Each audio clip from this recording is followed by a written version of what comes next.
The Denver Center for the Performing Arts Off-Center and the Museum of Contemporary Art Denver present Mixed Taste, Tag Team Lectures on Unrelated Topics. And now, introducing tonight's unlikely pairing, Forest Health and Lowriders. Please welcome tonight's host, Charlie Miller. Hello, good evening. Welcome to Mixed Taste. My name is Charlie Miller. I'm curator of Off-Center here at the Denver Center for the Performing Arts. We create unexpected theatrical experiences that put the audience in the center of the story. And I'm really happy to have you all here tonight. If you're here in the ballroom, check out the bar. It's open all night. Our drink special is called Forest Rider. It's delicious. Jenny, good for a hot day here. For those of you who are watching at home online, welcome. And we have an awesome second screen experience so that people watching here in the ballroom and people watching at home can participate in Mixed Taste at the same time. So scan the QR code that you see on the screen. It'll take you to a web page that has 3 tabs on it. One is the Ideas chat. That's where you can comment as we go through the show tonight. There's the Q&A where you can post your questions for later in the program, and then the polls, which are relevant for our halftime show. So if you're in there right now, we're going to take a poll just to try it out, make sure everyone's got it. Here's your trivia question of the night. Everyone ready? On average, how many gallons of water does each Denver resident use per day in their home? What do you think? Is it 25, 50, 75, 100? Go ahead and cast your votes now. We'll see the results as they come in. What are we thinking? We got 43% at 50, and that is correct. 50 gallons a day. It's a lot of watering. Great, and now let's switch over to the Ideas chat. This is where we can participate in conversation. The prompt I'd like you to write in the Ideas chat. What is a name of your car? I don't want to know the make or the model. I'm interested in what you call your car or what you would like to call your car if you had one. So go ahead and, Midge, Buddy, excellent. Beast, that's a good name for a car. Silver Bullet, very nice. All right, so now you're getting the hang of it. Stay on your second screen. You're going to need it at halftime and for the Q&A as well. So let's get started. For those of you who are not familiar or new to Mixed Taste tonight, Mixed Taste is a mashup series where we bring together 2 experts to speak on 2 unrelated topics, and we have a live question and answer session on both topics at the same time. The rules are very simple. The first speaker talks for 20 minutes. The second speaks for 20 minutes on a completely unrelated topic. During the talks, no connections are allowed to be made between the 2 topics, but during the Q&A, anything is possible. We'll play a quick game at halftime between the 2 speakers, and then at the end of the night, after the Q&A, we will welcome a local poet who will perform an original poem inspired by what we all learned here together tonight. It's a lot of fun. So let's get started. I'm excited to introduce our first speaker who will be presenting on forest health. Christina Bury is a watershed scientist at Denver Water, where she works to inventory, protect, and improve the 2.5 million acres of watershed area in Denver Water's collection system. Prior to Denver Water, Christina worked as a natural resource specialist for the U.S. Bureau of Reclamation. Christina holds a degree in environmental sciences with an emphasis on water quality and public health. Please welcome Christina Bury.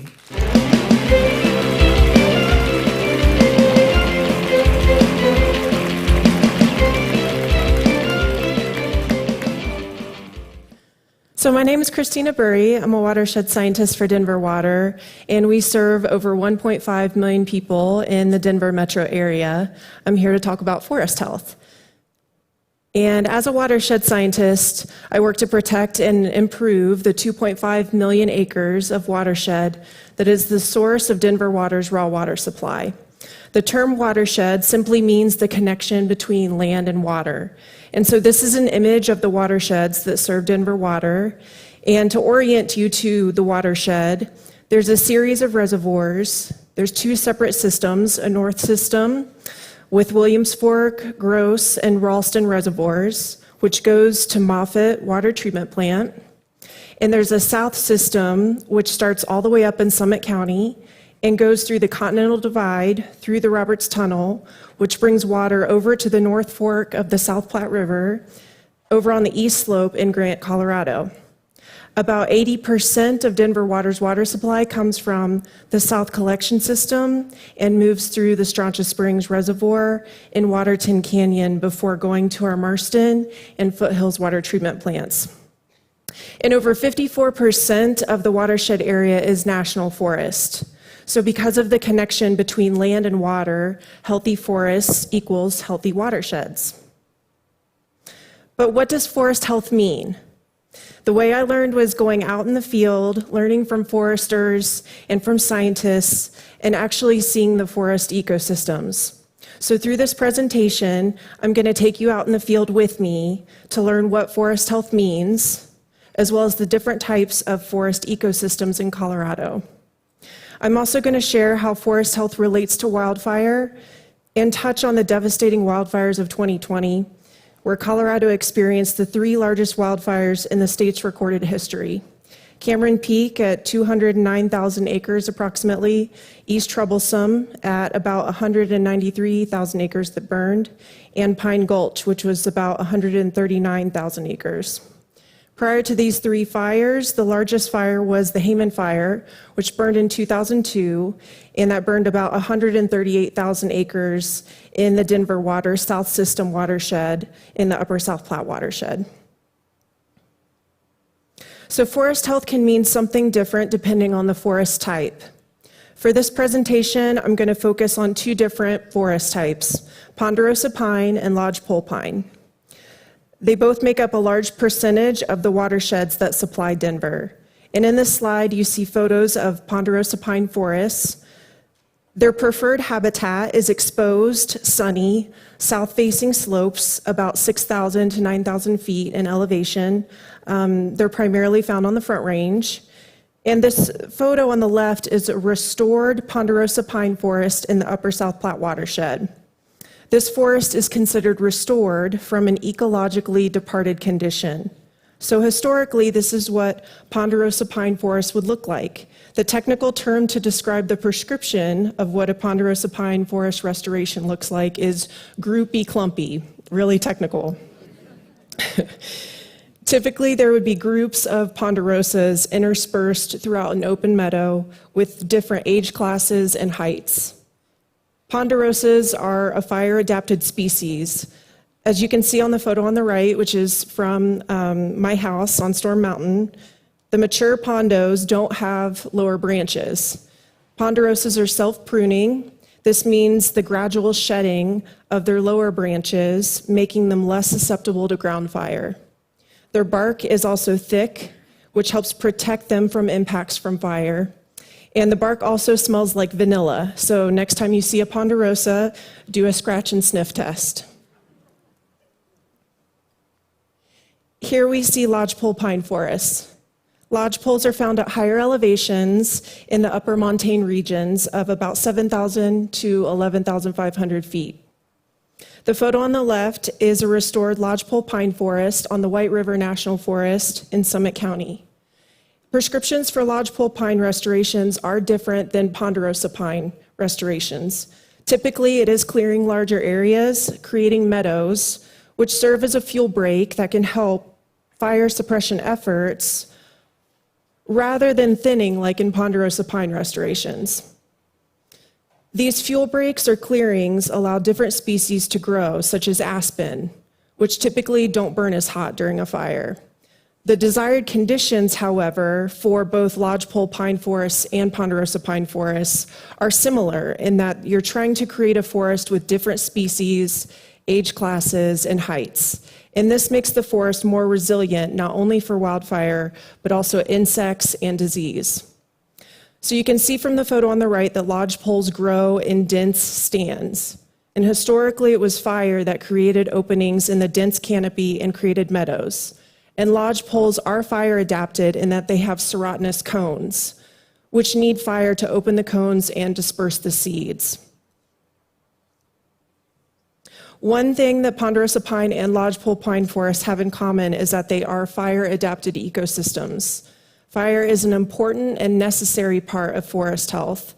For Ponderosa pine forests, the fire return interval, which in other words is just when fires are expected to occur based on historical natural events, is about 20 to 30 years.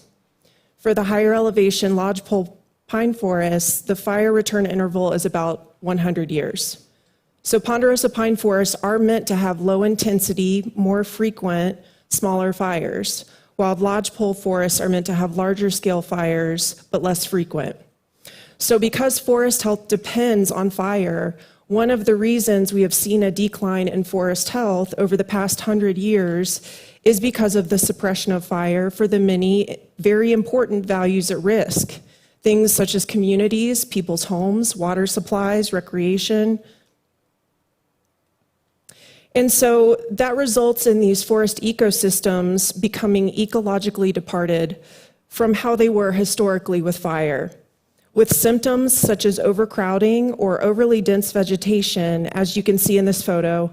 This can be problematic because it's more fuel and therefore causes a more hot, severe fire, where typically it would have been a lower intensity fire with less dense vegetation to serve as fuel.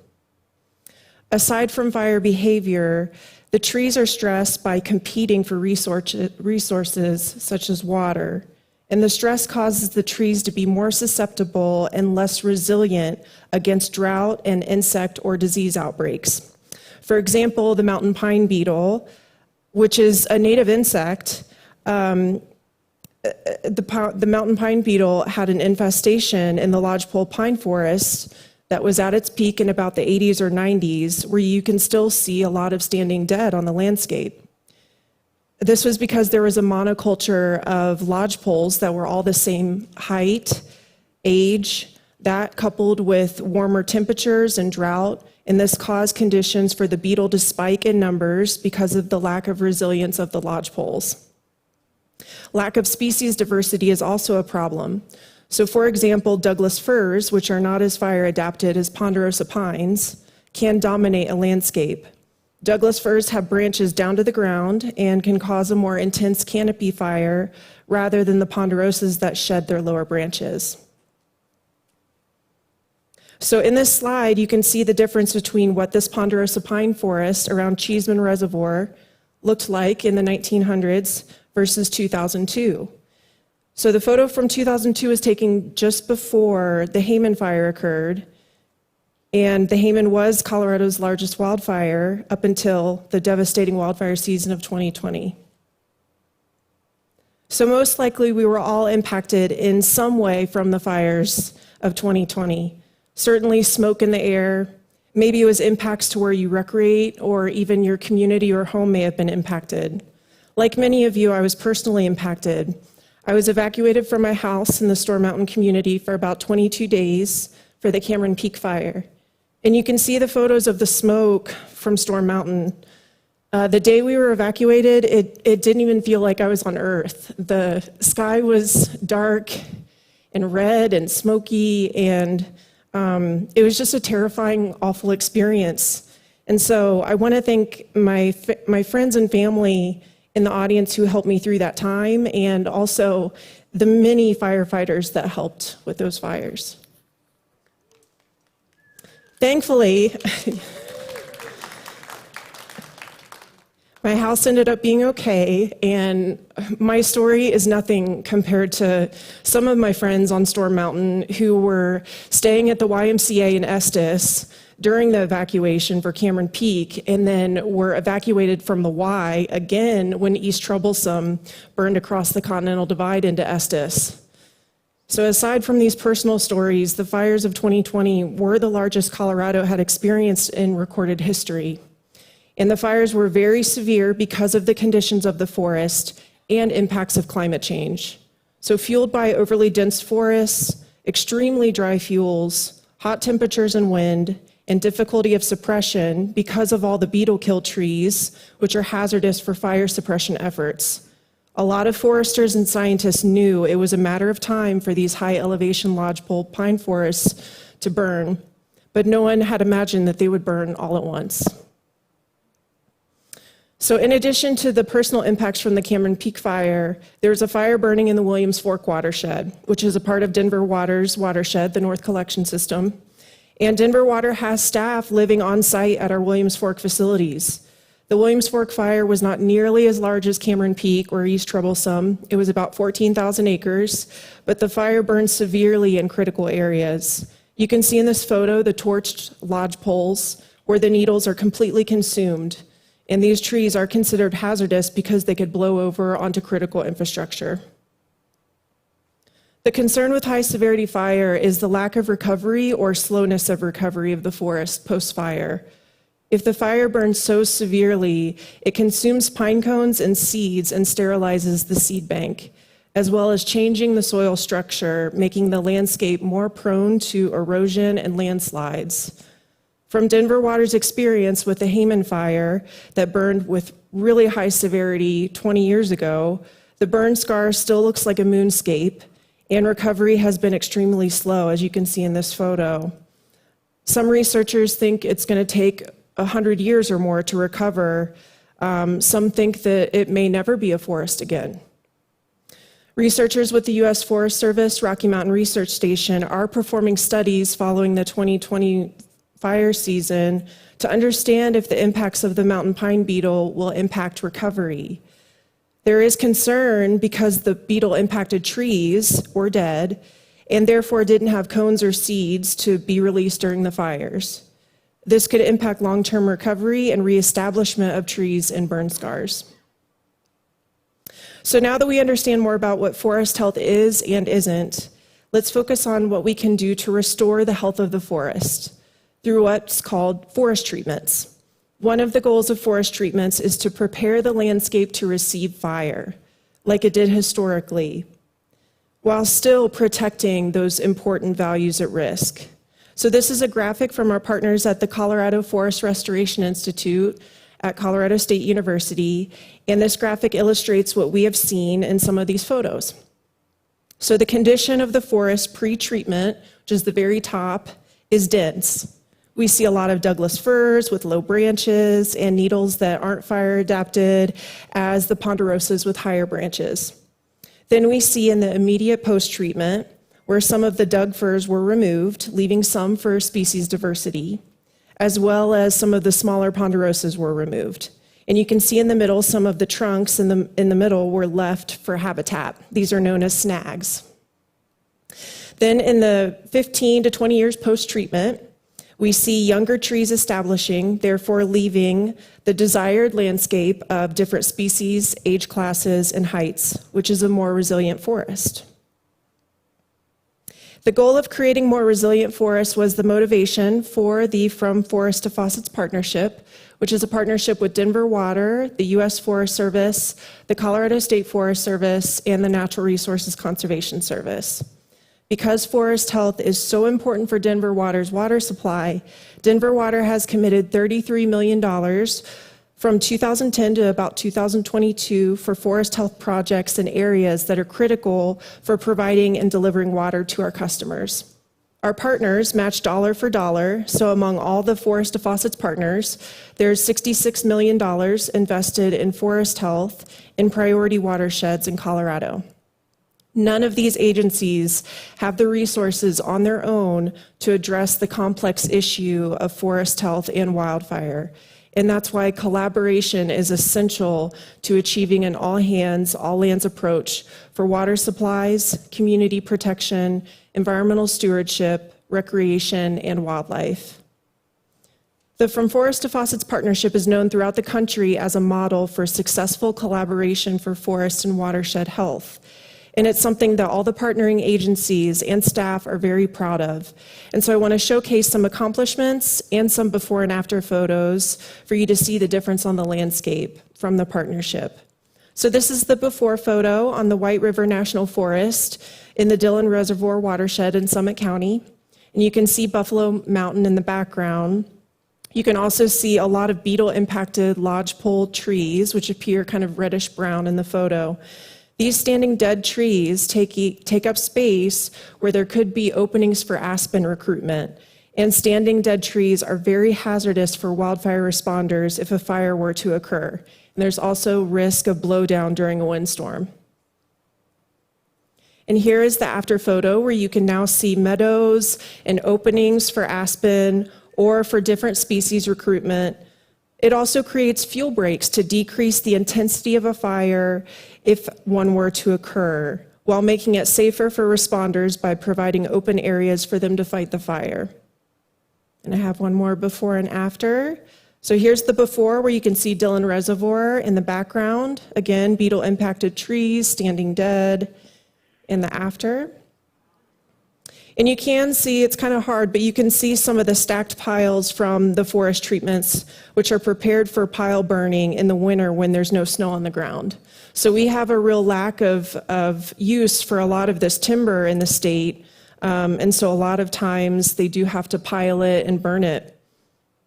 And I do have some success stories to share. So this one was from the Buffalo Mountain Fire. So we just saw Buffalo Mountain in the background in Summit County. So Buffalo Mountain Fire occurred in 2018, and a fuel break, which you see in the photo is the cleared area right next to the homes and condos, saved approximately $1 billion worth of homes and critical infrastructure. This meadow or fuel break provided an area for aerial responders to drop suppressant and stop the spread of the fire.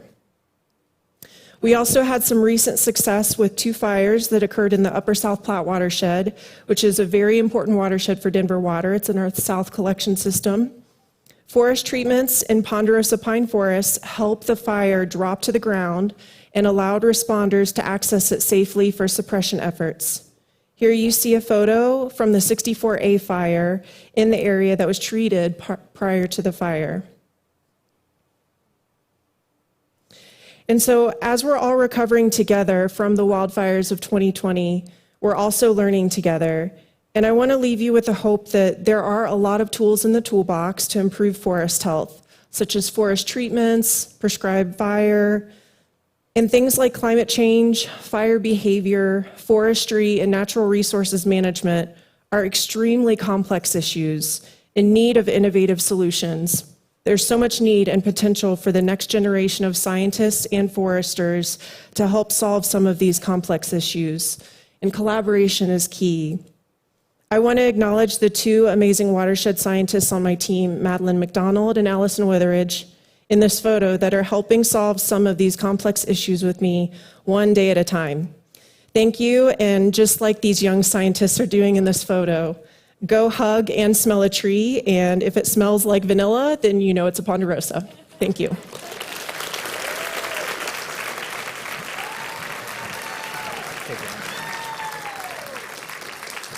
Thank you, Christina. Super interesting. And now, it's halftime. feel free to take a quick break if you need it. Grab a drink if you're here in the ballroom while we play a little game between talks. I'd like to welcome tonight's poet to join me in the game, Franklin Cruz, a longtime friend of Mixed Tastes. Come on up. We're glad to have you back, Franklin. I'm going to stand over here. Oh, right there? Okay. We're having a great time. So, Franklin, you and the audience are going to play a game. Those watching here, scan the QR code, join into the polls. This is a trivia game that we like to call Zoomed Out. Who here is zoomed out? I know I am. Here's how it works. Our digital producer, Cheyenne, has chosen some random pictures from the internet, and she has zoomed in on them. You are going to guess what the image is, and then we will zoom out, and you can see if you're right. Ready to play. So, Franklin, you will guess. Audience, you will guess in the polls. This is a competition. We will be able to tell who answered the fastest and got the most right answers, and we'll celebrate you. No prize for this, just pride. All right, here we go. Let's see our first zoomed-in image. What is this? Is it a beehive from the Bee movie in 2007? Is it a pineapple at a pineapple party? Or is it David Hasselhoff laying on a 70s rug? Franklin, what do you think that is? So I wanted to be David Hasselhoff laying on the 70s rug. It's most likely the pineapple, but for my own personal happiness, we're going to say David Hasselhoff. David Hasselhoff. All right, let's see what the audience voted for. Oh, we got a 63% pineapple party, and let's see if you're correct. You ready? Zoom that out. Told you. Right. It's a pineapple party. All right, now you get the hang of it. Let's see the next one. Here we go. What is this? Zoomed in. Is it a cat stuck in a birdhouse? Is it a miniature Eiffel Tower made out of chocolate? Or Woody from Toy Story taking a selfie with Mr. Potato Head? Franklin, what's your vote? I'm going to keep playing this game of what I think it is, but what I'm going to personally do recklessly. Right. So I personally think the correct answer is Woody from Toy Story taking a selfie from Mr. Potato Head. I also really wanted to be a cat stuck in a birdhouse, so we're going to go with A. Cat stuck in a birdhouse. Okay, let's see what the audience chose. See, Close, cat stuck in birdhouse. All right. Come on, y'all, we can do it. Let's see what the real answer is. Everyone ready? Zoom that out. What? Cat Yes. stuck in a birdhouse. How do you like that? Look at this cute little fool. All right. We got four more. Four more to get it right. All right. What is this? Is it an angry bird robbing a bank? Is it a zebra on a skateboard or a fly brushing its teeth? Franklin, what's your heart say? Yeah. Personally, the image of a fly brushing its teeth is like, no, it's not. Not good, This okay. is the opposite of good. It's very disturbing. But I probably think I definitely think it's an angry bird robbing a bank. Angry bird. All right, audience, what do you think? Oh, very close between angry bird and zebra on a skateboard. And let's Not see angry what it either. actually is. Zoom that out. Oh! Who knew? Who knew? A fly brushing its teeth. I didn't even know flies had teeth. They don't. All right, next one. Here we go. What is this? Is it an army recruiting pet poster in a pet store? Is it Willie Nelson in a bathtub of marijuana? Or is it goats in a tree? Man. Cast your votes. Franklin, what do you think? I am personally torn equally between Willie Nelson and goats in a tree. Oh, y'all, both of those things are great. Willie Nelson in a bathtub of marijuana. All right. Let's see what the audience thinks. But also goats in a goats tree. in a tree I are know, very right? popular. Goats in a All tree. right. Let's see. Ready for it? No. Zoom it out. Zoom it out. It's goats in a tree. Goats in a tree. Who knew? The internet is full of wonderful things. All right, two more. I love goats. Here we go. Pay attention. This is a tough one. Is this a herd of pink sheep, an astronaut laying on a pink rug, or a flamingo wearing a boa? Franklin, what's your choice? Leading by emotions is horrible by this. Yeah, I'm being personally moved by the prospect that this could be a flamingo wearing a boa. Okay. So we're going to go with that. Great. Audience, what do you think? Whoa. Yeah, see? 72% want the flamingo. Let's see what it is. Zoom that out. Oh. So it could be, a herd of pink sheep. All right. Same question, slightly different pink. What is it?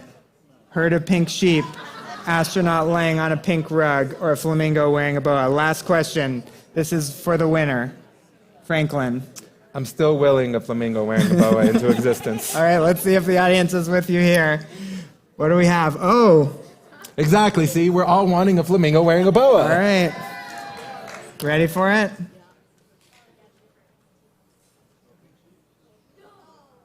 Oh. And there you have it. Franklin, thank you for playing. I'm kind of into this astronaut, I'm not going to lie. I don't know who they are, but they might be cute. It's a great picture. It's a great picture. Let's look at the leaderboard and see if we have a winner on our second stream. Oh, Jimmy. Jimmy! 5 out of 6. Congratulations. Bravo, Jimmy. Fastest time. Guy. Is Guy in here too? Do we have Guy in the house? Well, anyway. The one who gave a really indiscreet title. You want them to identify themselves? Yeah, right. That's great. Well, thank you for playing Zoomed Out. Another great Mixed Taste halftime game. Franklin, thank you for playing along. Cool. Look forward to your poem after the show. For those of you here in the ballroom, check out the table with tattered cover in the back. As you may know, we've partnered with Tattered Cover Bookstore for Mixed Taste Reads, a summer reading list inspired by this season's topics. There's new books every week, and a portion of the sales support the Denver Center and MCA Denver. So check it out, Mixed Taste Reads. And you can also buy the books on the Tattered Cover website in addition to here in the ballroom. And that concludes our halftime. Now, on with the show. I'd like to introduce our next guest who will be teaching us all about lowriders. Armando Gennaro is a photographer and photojournalist whose passion is street-level photography, where he is able to connect to his subjects and learn from different cultural perspectives. Armando is co-founder of They Shootin', a local collective of photographers and videographers. Outside of his day job with Denver Public Schools, Armando spends his time documenting the lowrider scene and a variety of cultural events. Please welcome Armando Gennaro.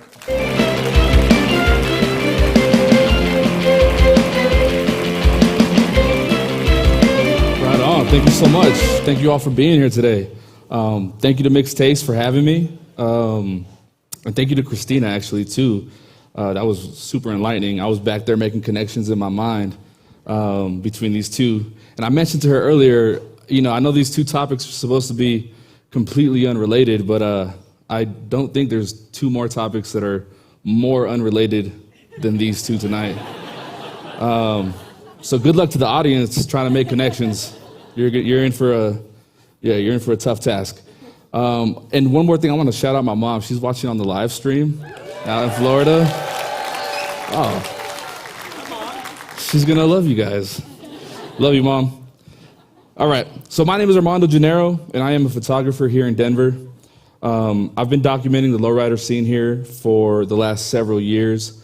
And as I look into the crowd, it's kind of hard with this light, but I see some faces that may not know exactly what a lowrider is. But I'm gonna help you out. I'm gonna give you a brief history lesson. But before that, I'm gonna give you a definition of what a lowrider is, and I'm gonna try to paint a picture, right, of what lowriders are. And actually before that, you might see some slides that have a little blue star in the bottom right corner. That just lets you know that those aren't my photos. I didn't take those photos from back in the 1940s. All right, let's get started. So a lowrider basically is a customized car that sits low to the ground. Some of you might be thinking, wow, so insightful. That's exactly what I thought it was. Well, you're welcome for that definition. But lowriders are more than that. These customized vehicles often are painted with colorful and intricate designs, as you can see in some of these photos.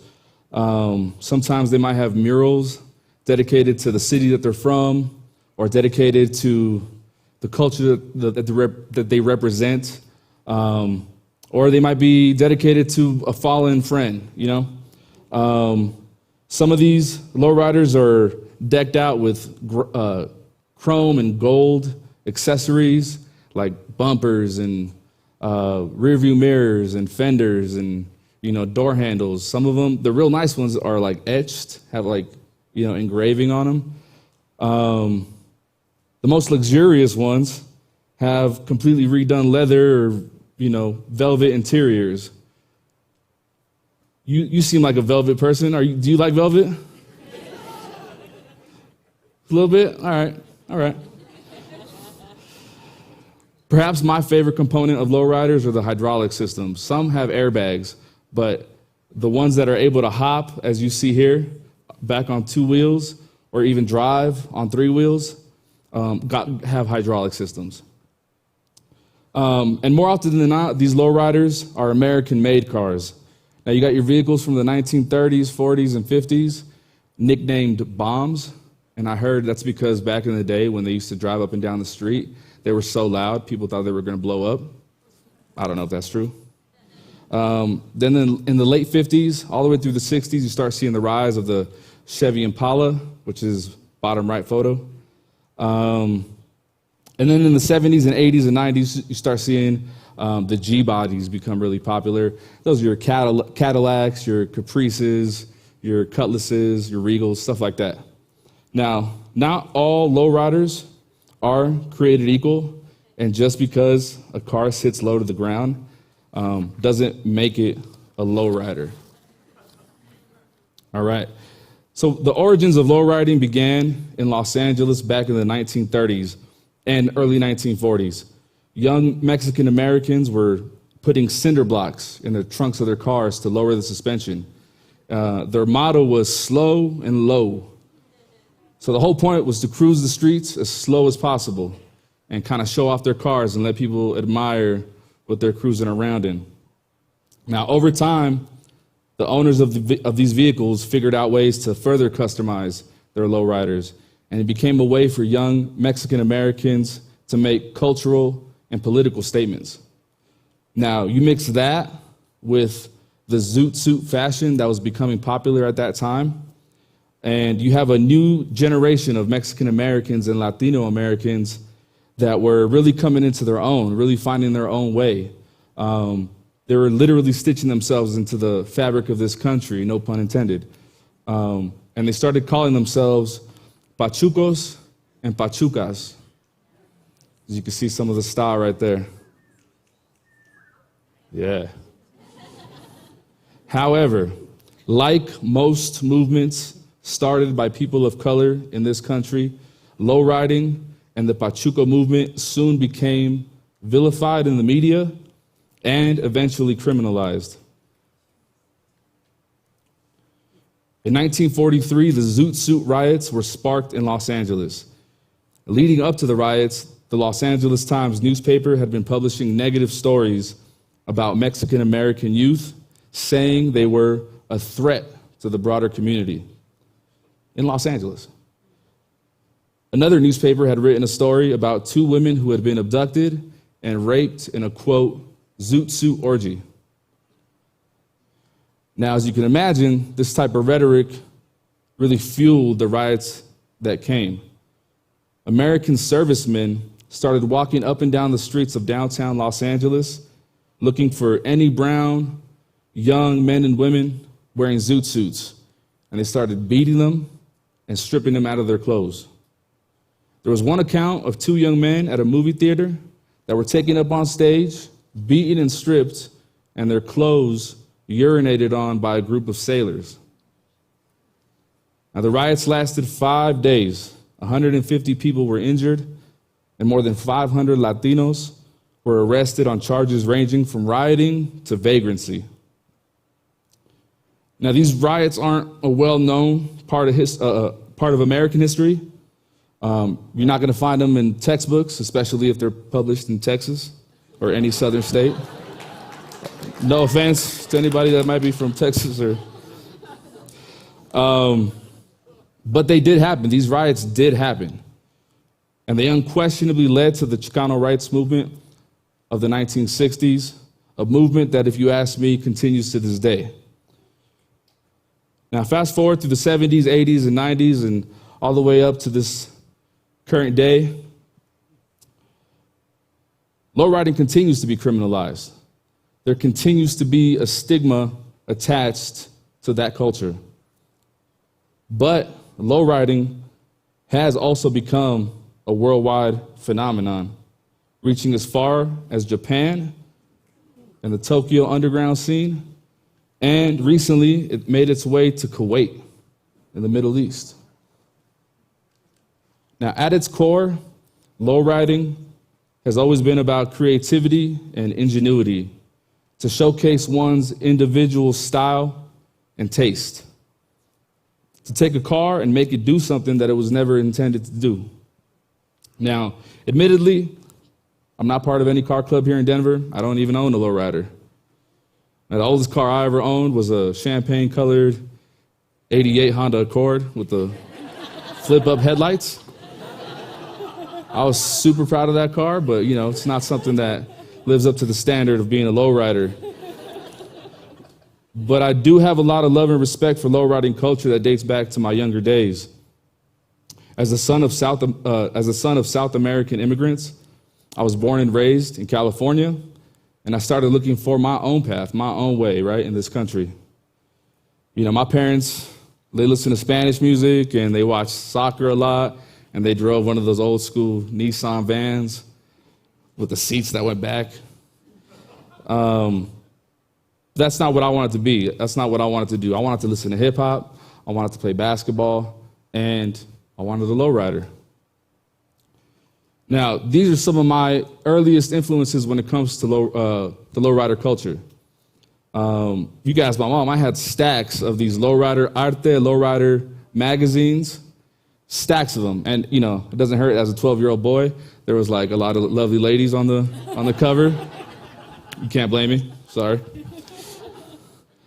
But I would sit there for hours looking at all the different cars and all the different parts that were available, and I would, you know, customize in my mind this lowrider that I was going to have in the future one day, or maybe this lowrider bike that I was going to have. Sit there for hours looking at the Lowrider Arte magazine, which is a magazine dedicated strictly to art that celebrates Chicano and lowriding culture. And I would sit there and I would try to emulate these amazing artists. And then you know what I found out? I can't draw for shit.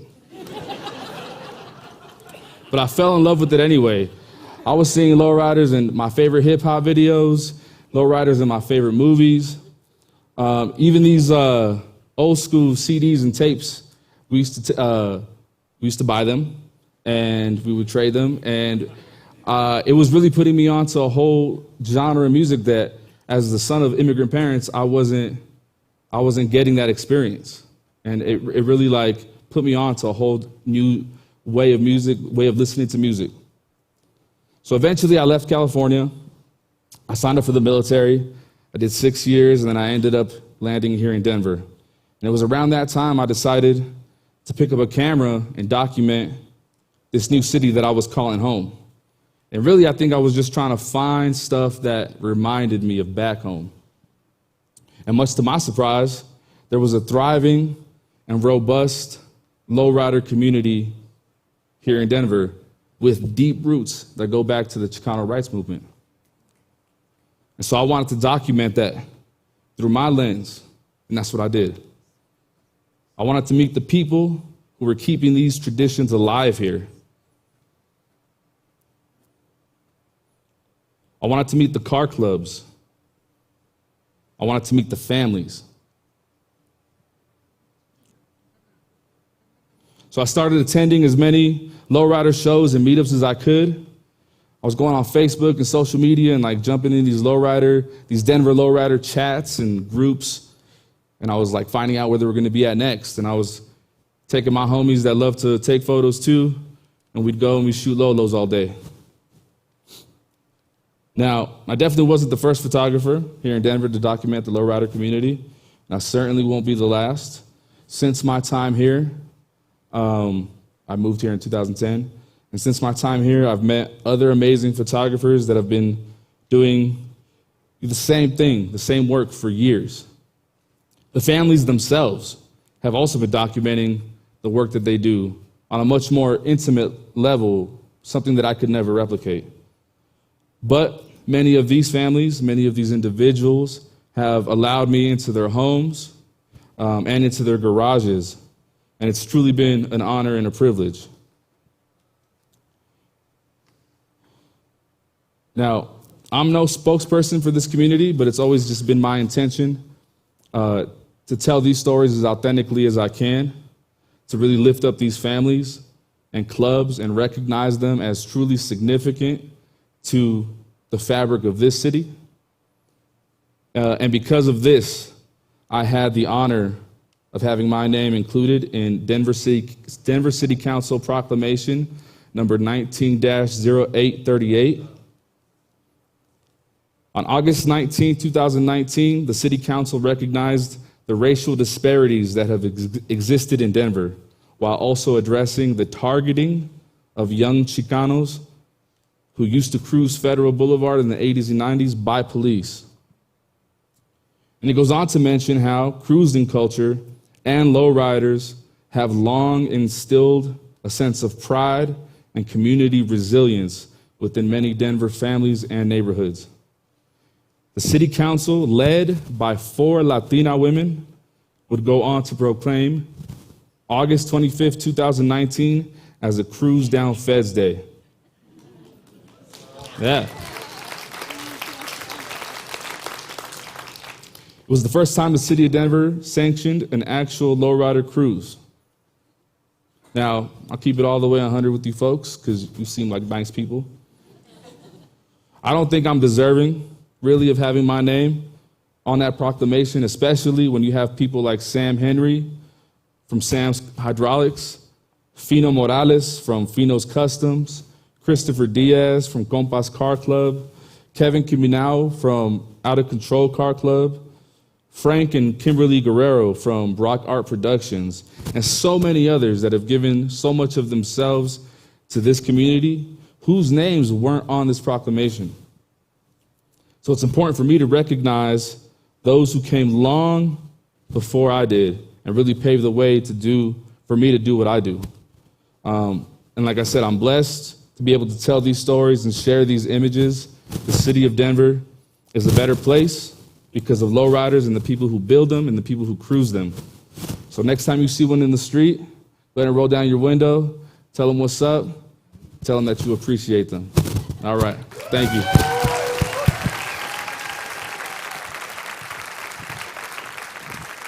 Thank you, Armando.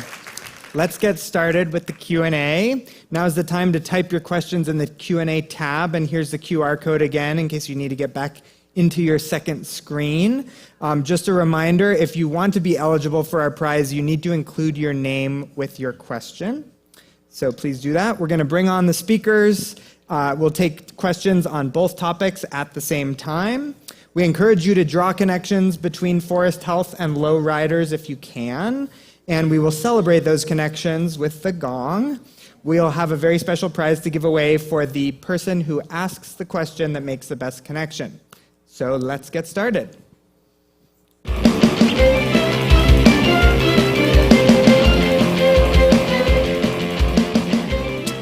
All right, so I've got your questions coming in on my phone here.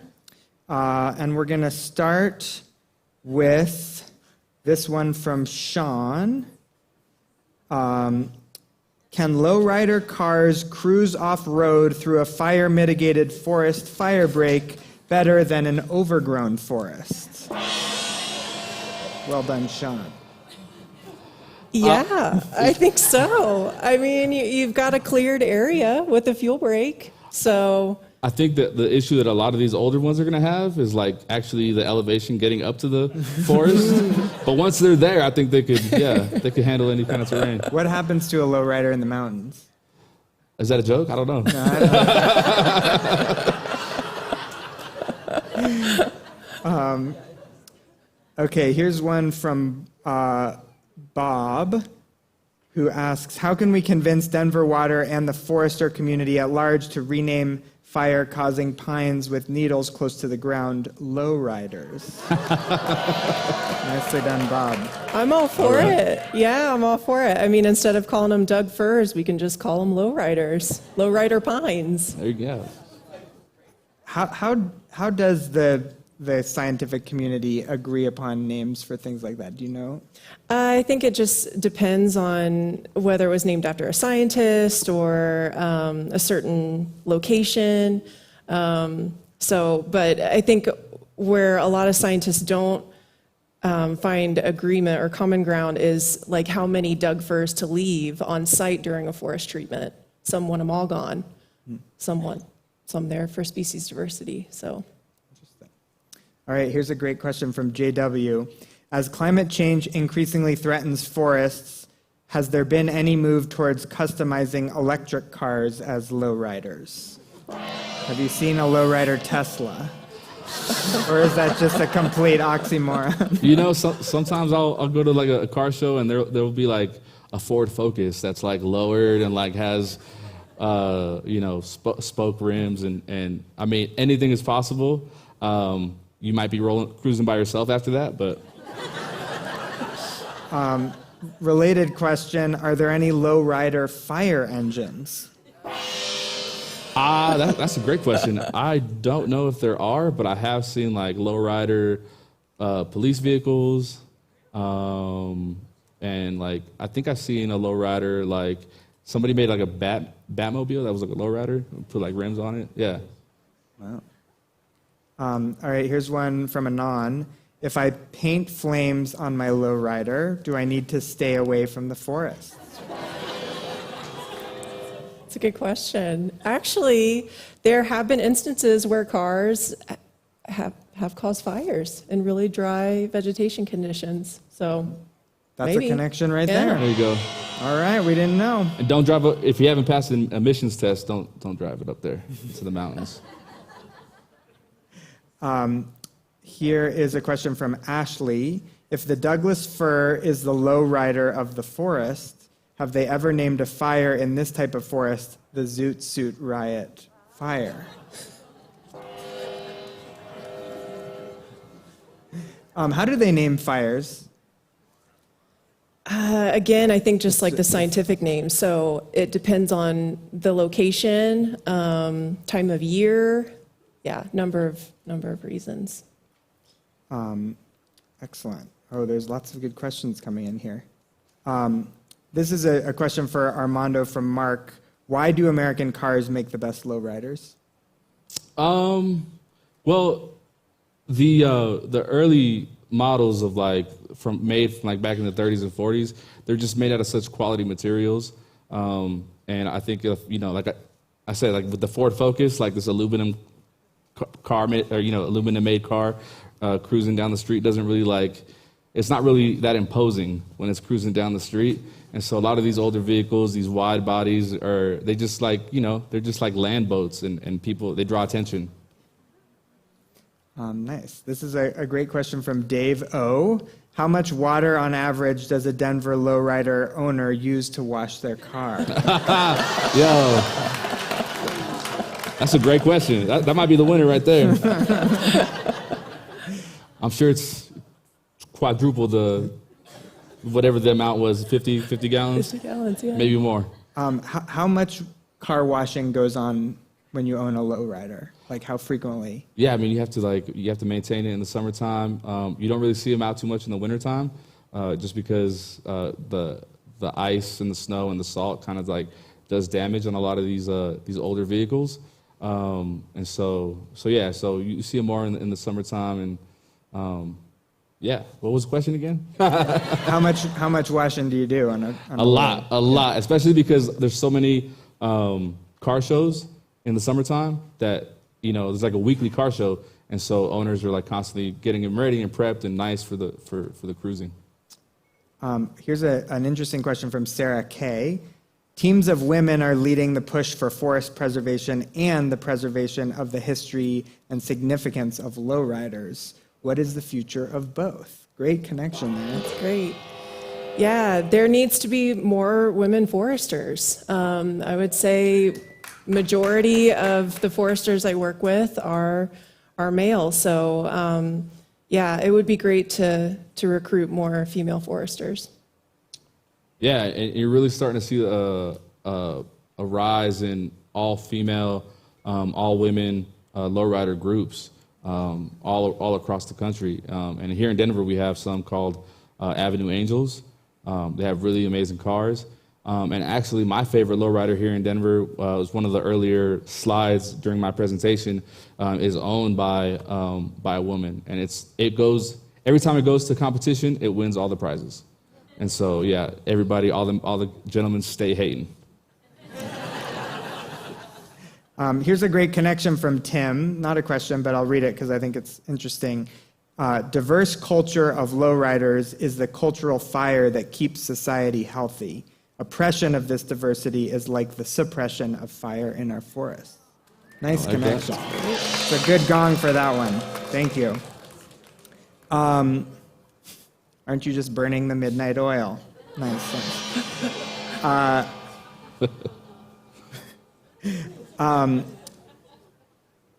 Is there an ongoing effort to keep recognizing the lowrider community just as they did in 2019, Armando?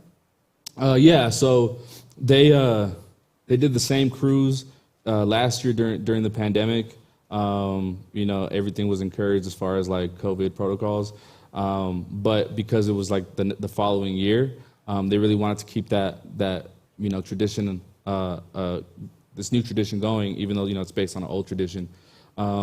This year, there hasn't been as much planning, but I think with the current police chief, he's making a concerted effort to destigmatize lowriding as well as our elected officials.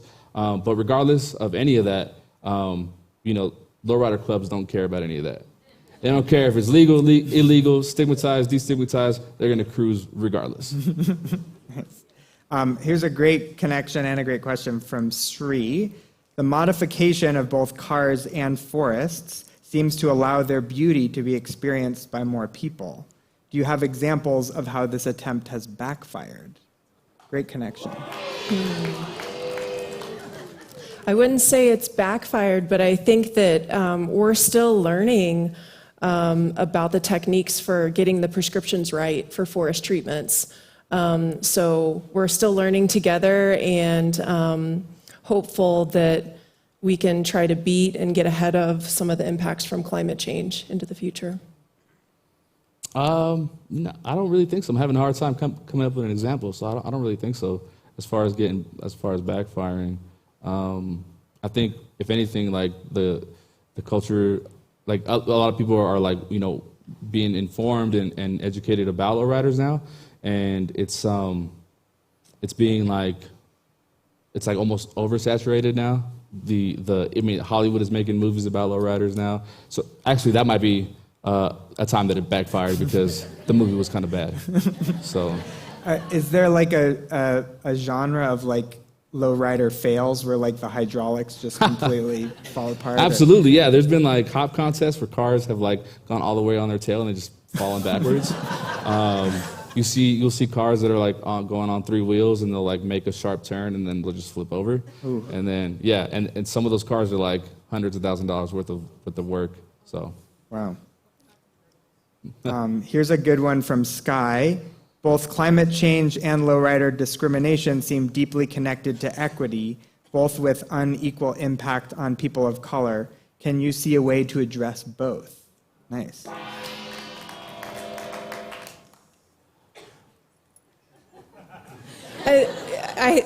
There's a few things going through my mind. I think that there is a push to try to get more people outdoors and recreating, and also just an understanding for the free resources that are out there for folks to be able to get out and enjoy the forest. So I know one group in particular is Echo that's trying to get Hispanics out into the national forest and encourage that. Can you repeat the question? Yes. It was both climate change and lowrider culture. Lowrider discrimination seem deeply connected to equity, both with an unequal impact on people of color. Can you see a way to address both at once? I mean, I definitely think like celebrating the lowrider culture helps a lot. I mean, with the the proclamation from the city council, I think it opens a lot of eyes, and being familiar with the separation between lowriders and cruising, and like a lot of these other factions of car clubs that aren't there to cruise slowly and are there to like kind of make the roads a little bit more dangerous. I think it's important to know the distinction between the two factions, because a lot of people will just see a car that's like burning rubber in the middle of an intersection doing donuts, and it's low to the ground. It's like, oh, there goes the lowriders again, but that has nothing to do with lowrider culture. So I think just like becoming familiarizing yourself with those different factions is super important. Here's one from Megan. Do you feel like slow and low describes the ideal lowrider and healthy forest fire? Yes. Sorry, yeah, there's definitely a lot more post-fire impacts and damage from high-severity fires. So yes, a lower intensity fire typically recovers faster and is better for the landscape.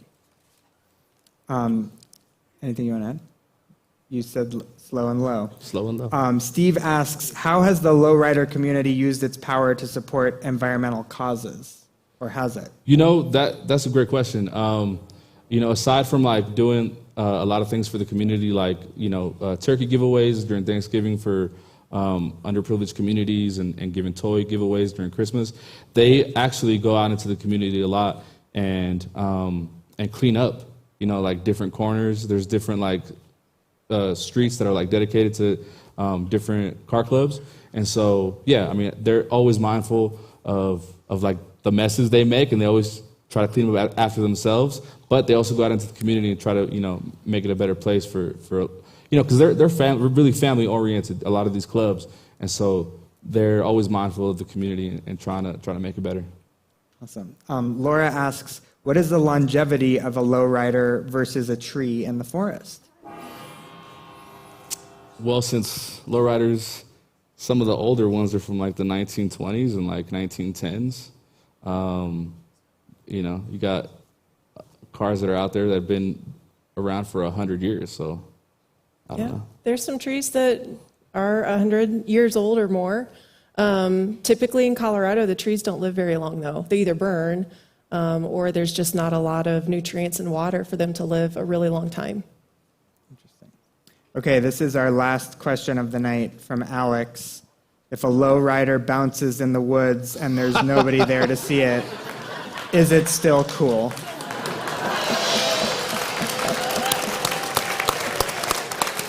Man, that might be the winner. Do you have an answer? I don't want to get too philosophical, but yeah, probably yes. All right. Well, thank you, Christina. Thank you, Armando. That concludes our Q&A. Thank you to the audience. And now it's prize time. So as you know, every week we give a prize to the question that made the best connection. And Cheyenne Michaels, our digital producer, who's up in the booth looking at all your questions, choosing her favorite. And the prize tonight that you will win is a year membership to the Museum of Contemporary Art, Denver. Very good prize. And the winner for the best connection is Alex, who asked the last question. If a lowrider bounces in the woods and there's nobody there to see it, all right, I'll find you after the show and get you your prize. Congratulations. Excellent. And now we're going to wrap up the night with our poet, Franklin Cruz, who's going to come back and enlighten us with an original poem inspired by tonight. Franklin is a queer Latin dancer, poet, and environmental advocate. Please welcome Franklin Cruz.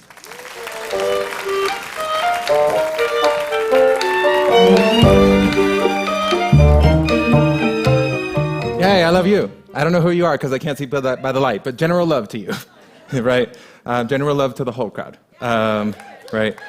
Much appreciated. My name is Franklin Cruz. My family is from Mexico in Chihuahua. Shout out to my father, Gumercindo Cruz and Maria Cruz, because otherwise I wouldn't be here. And we're shouting out parents, so why not? I was definitely deeply moved by both of them, mainly because, for one, I'm a hella nerd, so that first presentation, I was just like taking pages of notes. And the second one, I'm hella brown, so then like, yeah, I literally saw the photos and started getting like teary-eyed because I was like, oh man, like this is the preservation of culture. So yeah, thank you so much, appreciate it. If you follow me on Instagram, tag me on Instagram, right, Franklin Cruz, it's pretty easy to find. Much appreciated for everyone who's here. We are riding down the streets this day. It is a day of celebration, and all the little seeds are coming out with all the paletas, with all the juegos, to the música. They are here to see these cards, and these seeds are laughing in ways I never knew they could, in ways I never knew that I was able to witness. Sometimes it is the most beautiful thing to see your grandparents' dreams come true.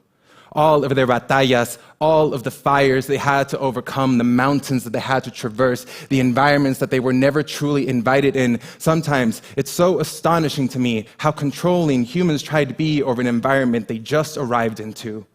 our need to always make sense of something that does not have our language, our need to always invite something into our house when it has its own environment to begin with, and we are the guest. How dare we sometimes cut down trees without knowing the history there, not knowing the biodiversity that we might be affecting. Sometimes our most well-intentions are fires that wipe out entire cultures. And sometimes we act like that is the most astonishing thing, like nature has not already built a system for destruction and creation all at the same time. My brown skin understands what it is to live as a revolution, to live as people who were tried to be destroyed and at the same time still persisted. Do you know what it is like to face a hammer, to face a knife, to face an army, to face a conquest in its eyes and say, todavía estoy aquí manejando por esta carretera. Mi carro es más poderoso que tú. Y mira a mis hijos sonriendo como que si tú no existieras por nada. Here, we jump into our cars like they are time portals. Here, we restore this because it is a culture that we are digging out of all the rubble. Sometimes we do not need you to invite a conversation that we never wanted to participate in the first place. Sometimes when we're out there doing all of our car shows, riding down the streets with the engines that, yes, are loud like campanas, that, yes, are loud like culture, are, yes, loud like a tia laughing in the middle of the living room, that is still all culture, and we have no necessity for you to commentate on that. We have no necessity for you to uproot anything. Sometimes you need to understand that a tree has a process bigger than a human, that a forest is an environment as deep as a culture, that some practices may not make sense to the inhabitant that just shows up there, but nature is older than we all are. Culture is older than we all are. People and generations have practices as deep as ecosystems. So why constantly are humans trying to intervene when they were never invited? Sometimes it is the most deeply appreciating lesson to let the fire do what the fire does. Let the tree come back as it's supposed to. Let the river flow as it wanted and sit there as just a witness, just a person who's just trying to understand the system simply for appreciation, not for appropriation, not for commentary, not for any other thing than a whole forest that is so deeply beautiful. It changed mi lenguaje y ahora ni puedo contestar en inglés. Do you know how motivating it is to see someone preserve a culture as though they are preserving an entire biome, building a planet for more than just the people who are in the room? Sometimes just because you can't see the root into the dirt doesn't mean that you need to go excavate everything to try to find out. Sometimes leave the root as it is. Leave the car show as it is. Let them dance, let them rev engines, let them do whatever they want. The biodiversity here is sacred. The bioculture here is sacred. This is sacred. And sometimes we are only asked to be a witness. Thank you.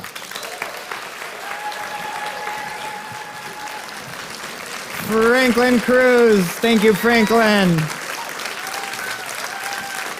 And thank you to our presenting sponsor, Blue Room. Blue Room is a private investment company born of invention, forward thought, and hope. Through best-in-class investing, they create space to amplify the power of human togetherism. Togetherism means together we can accomplish anything. Thank you again to our speakers tonight, Christina and Armando. Thank you to you, our audience, for joining us here. There's a little poll on your second screen if you want to fill it out. We appreciate your feedback. It helps us keep changing and doing it better every week. And we hope to see you back here next week, where we will be learning about public transportation and polyamory. Thank you so much, everyone, and good night.